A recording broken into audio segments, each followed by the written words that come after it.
Toward the tail end of the Bible, one can read the second epistle of Timothy, or sometimes just to Timothy. This is a letter mostly understood to have been written by the Apostle Paul during his time spent in a prison in Rome. Because of this, he writes to his protege Timothy, instructing him on how to remain a steadfast and faithful Christian in the face of mounting persecution by the Roman government.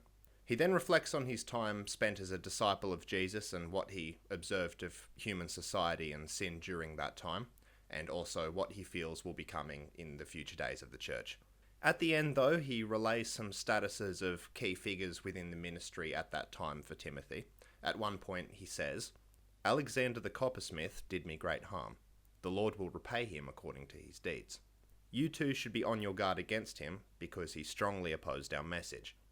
The only reason I am talking about this to you is that this is the only point that Alexander the Coppersmith is ever mentioned in the entire Bible.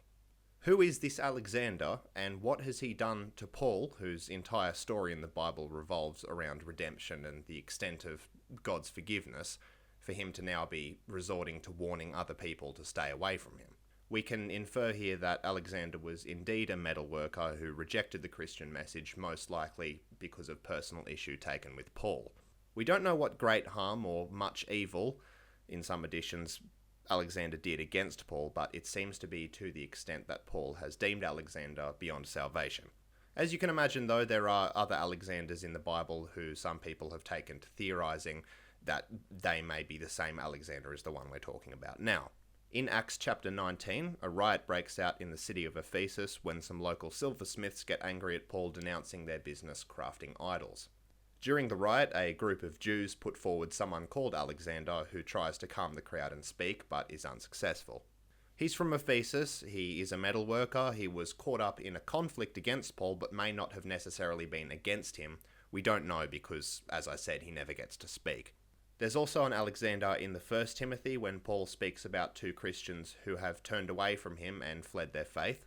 But we don't know much about this guy either beyond his name and the fact that he was a Christian, so this connection would probably be a little bit presumptuous. Ultimately, and unfortunately for inquiring minds, we will probably never know. History was happening very quickly at this point in time in this part of the world, and more than anything, the inclusion of Alexander probably speaks to the amount of people that went through the lives of people like Paul because of conflict or abandonment or punishment. And I do think that in a book full of Herods and Nebuchadnezzars and Cains and Judases and Satans, there has to be one-time tertiary villains as well.